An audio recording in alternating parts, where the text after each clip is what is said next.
আমার যিনি প্রতিদ্বন্দ্বী প্রার্থী সম্মানিত মাননীয় প্রতিমন্ত্রী মাহবুব আলী সাহেবের নিজের ইউনিয়নে যে আমারে যে দুইটা কথা বলার সুযোগ দিচ্ছেন আমারে, এই জন্য আমি আপনাদের কাছে কৃতজ্ঞ।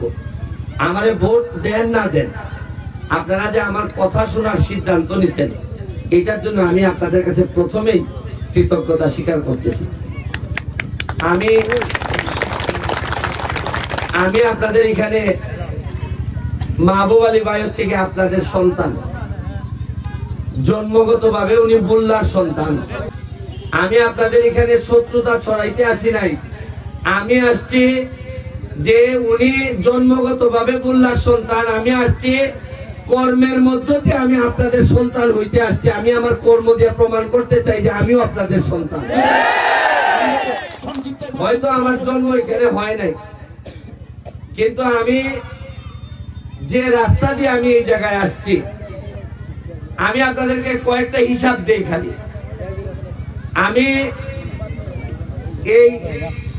এই বুল্লার রাস্তাটা, মাঝি সাইলের রাস্তাটা, দনকুড়ার রাস্তাটা, মাঠ দনকুড়া থেকে যেটা আন্দিউরা আইছে, যেটা বানেশ্বরের রাস্তাটা, আবার এই দনকুড়া মাল্লা হইয়া যেটা আদাউরিয়া মাধবপুর গেছে যে রাস্তাটা, এরপরে আপনাদের পার্শ্ববর্তী সাতাইনের দাসপাড়ার রাস্তা, এখতিয়ারপুরের রাস্তা, এইসব রাস্তা দেখিয়া আমার কাছে মনে হয়েছে এইটা কোনো মন্ত্রীর এলাকার রাস্তা হইতে পারে না।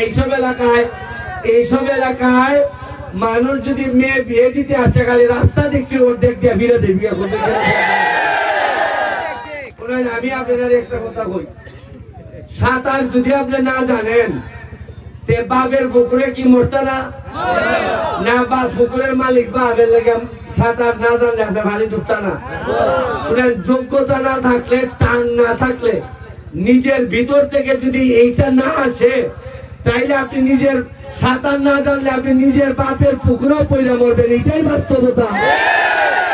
আজকে যদি আপনি কাজ না করেন, 10টা বছর আপনার নিজের এলাকার মানুষ কত স্বপ্ন দেখছে যে আমার এলাকার একটা লোক মন্ত্রী হয়েছে, এমপি হয়েছে, এই স্বপ্ন আপনি বাস্তবায়ন করতে পারেন নাই। মানুষ আর কতদিন আপনার জন্য অপেক্ষা করবে? মানুষ অপেক্ষা করতে করতে আপনি রাস্তাঘাটের অবস্থা এমন করছেন, রাস্তার অবস্থা খারাপ করছেন কইরা এখন এমন অবস্থায় গেছেন যে বাইরের একটা লোক, আমি তো ভাই ভোট চাইতে আসি নাই, আমার পক্ষে ইঞ্জিনিয়ার একটু বলে যে ইগল মার্কার দোয়া চাই, এই জন্য এই মামুন লাগতে বাইতে রাখেন নাই। এইটা কি আপনার এলাকার রাজনীতি হইতে পারে ভাই? এইটা কোনো ভালো মানুষের? আচ্ছা, আমি হইলাম না এমপি, হয়ে যান মাহবুব ভাই আপনি, আমার অসুবিধা নাই, কিন্তু এলাকাটারে বদনাম করেন না। জোর জবরদস্তি করতে হবে কেন আপনার এলাকায়? আপনার এলাকায় তো জোর জবরদস্তি বাইরের মানুষ করতে পারে, বলতে পারে যে আমি আমার এলাকায় ভোট পাবো না একটাও। এইখানে আপনারাই জোর জবরদস্তির কথা বলেন। আরে আপনার নিজের এলাকার মানুষ যারা জানা যায় থাকবে, তাদেরকে কি শান্তি মতো একটা ভোট দিতে দিবেন না? দেখ কেন, আপনারাই দেখ, আমার দেয়া লাগবে না। যদি আমার না দেয়, আমার কাজকর্ম যদি ভালো না হয়, দরকার নাই আমার দেয়া। আরে ভোট দেওয়ার স্বাধীনতা তো দিবেন। মানুষ এই যে কষ্ট পাইতেছে, মানুষের কি এই কষ্টের ফলে একটা ভোটও দেওয়ার অধিকার থাকবে না তাদের? তবে এইটা মনে রাখেন যে আমরা দুর্বল না, কিন্তু আমরা ভদ্রলোকের সন্তান হিসাবে বলছি। আমরা চাইলে অনেক কিছু করতে পারি, কিন্তু আমরা চাইলেই করতে পারি না, করব না, কারণ আমাদের বাপ মা শিখাই দিছে যে মানুষের হক নষ্ট করতে হয় না কোনোদিন। শুনেন, আমি আপনাদেরকে কথা দিয়ে যাচ্ছি, আমি ব্যারিস্টার সুমন যদি আপনারা ইগল মার্কায় ভোট দিয়ে আমাদের নির্বাচিত করেন, আল্লাহ হাজির নাজির, আমি ব্যারিস্টার সুমনের চুনারঘাটের নিজের যে ইউনিয়ন, এই ইউনিয়নটারে যেভাবে সাজাবো, আমি কথা দিয়ে যাচ্ছি, আমি মাহবুব ভাই ইউনিয়নকে ঠিক কিভাবে সাজাবো। আপনাদের আগামীবার যেন মনে না হয় যে ব্যারিস্টার সুমন আমাদের সন্তান না। আপনারা ঘোষণা দিবেন, আমি রাস্তা উদ্বোধন করব, এই রাস্তা ঠিক করে দিব, মাঝি সাইলে রাস্তা করব, আপনারা উদ্বোধনের দিন আপনারা ঘোষণা দিবেন যে কর্মের কারণে তুমি বুল্লার সন্তান। শুনেন, আমার অনেকগুলো স্বপ্ন আছে, আমার স্বপ্ন হইল যে ওয়ার্ডে ওয়ার্ডে, প্রতিটা ওয়ার্ডে ওয়ার্ডে যেখানে মাঠ নাই আমি বাচ্চাদের জন্য একটা করে মাঠ বানাইতে চাই।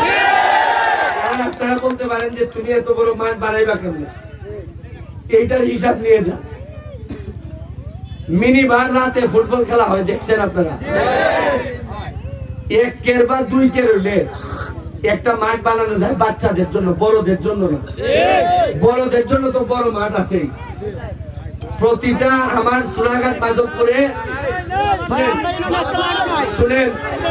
শুনেন আমি বলি, 17 বছর আগে দনপুরা মাঠে খেলে গেছিলাম। আন্দিউরা বললাম দনপুরা, আমার আন্দিউরার পক্ষে হায়ারিং আনছিল, ব্রাহ্মণবাড়িয়া থেকে প্রিয়ার আনছিল দনপুরায়। ওই মাঠে খেলা ড্র ছিল। আমি 17 বছর পরে আইসা দেখি আগের চেয়ে অবস্থা আরো খারাপ হচ্ছে।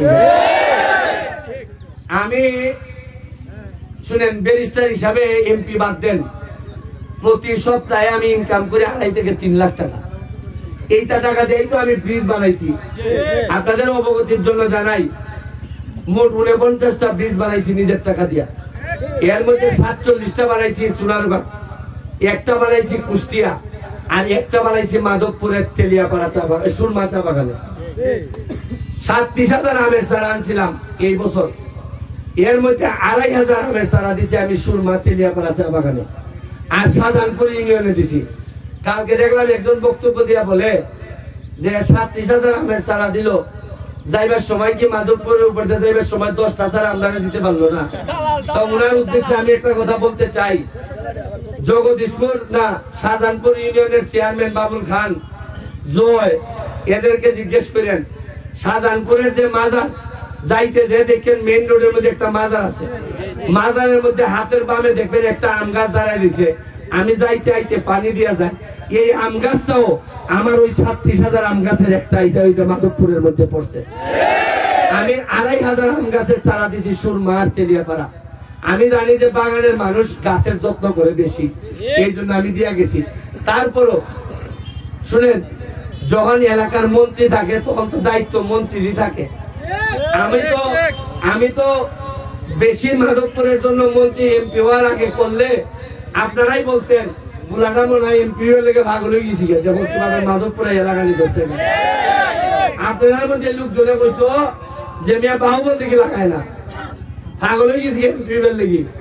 আপনারাই বললেন এটাও আপনারা এমন দেয়া আপনারা এমপি। তো আমার এই উদ্দেশ্য না, জীবনে আমি অনেক বড় বড় মহারথীর পতন দেখছি, আমার এখন এগুলাতে নাই। আমি স্বপ্ন দেখি আমারে যদি এমপি বানান 50 লক্ষ আমের চারা লাগাইলো, আমনা ফলের চারা, 50 লক্ষ লাগাইলে আমার একটা বিশ্বাস, এই ফল 3-4 বছরের মধ্যে যদি ফল ধরা শুরু করে তাহলে ব্রাহ্মণবাড়ি আর মৌলভীবাজারের পাখি যা আছে সবাই নিব মাধবপুর। মানুষ মাধবপুর চিনব মাটি দেখে না, আকাশ দেখে। আমি আপনাদের তরুণ যারা আছে, ইয়াং তরুণদেরকে আমি ট্রেনিং এর ব্যবস্থা করব।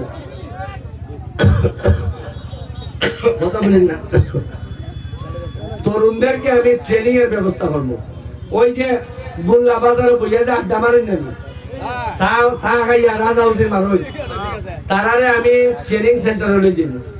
ওই কইম মোবাইল ঠিক করা শিখো, নাইলে ফ্রিজ ঠিক করা শিখো। এলাকাটা নৌকা নিয়ে লাগে